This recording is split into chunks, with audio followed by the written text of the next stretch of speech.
ফরিদপুর জেলা বলমুর উপজেলা ছাত্র দলের প্রতিষ্ঠাতা সদস্য, প্রতিষ্ঠা লগ্নের, এবং ভারপ্রাপ্ত ছাত্র দলের দায়িত্ব পালন করছে, ছাত্র দলের উপজেলার সভাপতির দায়িত্ব পালন করছে, নির্বাচিত যুব দলের সাধারণ সম্পাদক দায়িত্ব পালন করছে, বর্তমান যুব দলের আহ্বায়ক, জেলা যুব দলের সদস্য।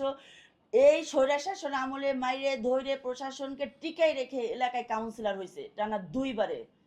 তার নিজের ইচ্ছে দুইবারে এই আমলেও তার কাউন্সিলরদের সে টিকায় রাখছে। এবং তার বাবা উপজেলা ইউনিয়ন চেয়ারম্যান ছিলেন, চাচা একজন উপজেলা চেয়ারম্যান ছিলেন, এবং চাচা বণিক সমিতির চেয়ারম্যান, পাবলিক লাইব্রেরির চেয়ারম্যান, এছাড়া অসংখ্য স্কুল কলেজ তার নির্মিত এবং প্রতিষ্ঠাকালীন স্বপ্নতে সে সদস্য ছিলেন, এবং বণিক লাইব্রেরি আজীবনের সদস্য, আমৃত সদস্য, সভাপতি ছিলেন তার বাবা।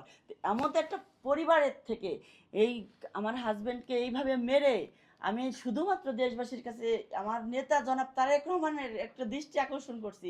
আমার নেত্রী দেশনেত্রী খালেদা জিয়া, বিএনপি মহাসচিব এবং বিএনপির সিনিয়র নেতৃবৃন্দর কাছে আমি একটু দৃষ্টি আকর্ষণ করছি। দেখুন আমার হাজব্যান্ডের যেভাবে মারা হয়েছে, এই যে মেরে মেরে এই যে 36টা সেলাই লাগছে, 36, শুধু এইভাবে মারা হয় নাই, তার এই হাতটা ভেঙে গেছে, এই হাত ফ্র্যাকচার হয়েছে, এই যে পায়ে, এই বুড়ি নখটা ভেঙে গেছে, তাকে পুরো শরীর ক্ষত বিক্ষত করে এমন ভাবে সাপ মারে, ওনার একটা সাপ ওইভাবে মারে না, তাকে যেভাবে মাইরে মাইরে ফেলে রেখে গেছে একটা বাগানের ভিতরে। তা আমার সকলের কাছে আমার বিনীত অনুরোধ, আমার নেতা জনাব তারেক রহমান, আমার নেত্রী, সকলের কাছে আমার বিনীত অনুরোধ, আমার এই হাজব্যান্ডের এই দৃষ্টান্তমূলক আমি বিচার চাই খন্দকার নাসির ইসলামের এবং তার সন্ত্রাসী বাহিনীর দৃষ্টান্ত বিচার চাই।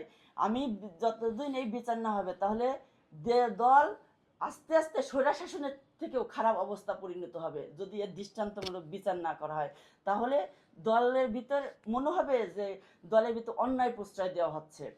তাই আমি তারেক রহমানের কাছে, আমার নেত্রী দেশনেত্রী খালেদা জিয়া, মহাসচিব স্যার এবং সিনিয়র পার্সনদের কাছে, দেশবাসীর কাছে আমি সকলের কাছে দৃষ্টান্তমূলক এক দাবি করছি, আমার বিচার দাবি দিয়ে একটা দৃষ্টান্তমূলক প্রতিচ্ছবি দাঁড় করাবেন ফরিদপুর 1 আসনে, যাতে খন্দকার নাসির ইসলামের দৃষ্টান্ত, যাতে আর কোনো দ্বিতীয় ব্যক্তি এই ধরনের কাজ করার সাহস না পায়, যাতে করার আগে তার বুক কাঁপে অন্তত পক্ষে, যে অন্যায় প্রশ্রয় বিএনপি কখনো দেয় নাই, দেবেও না ইনশাল্লাহ।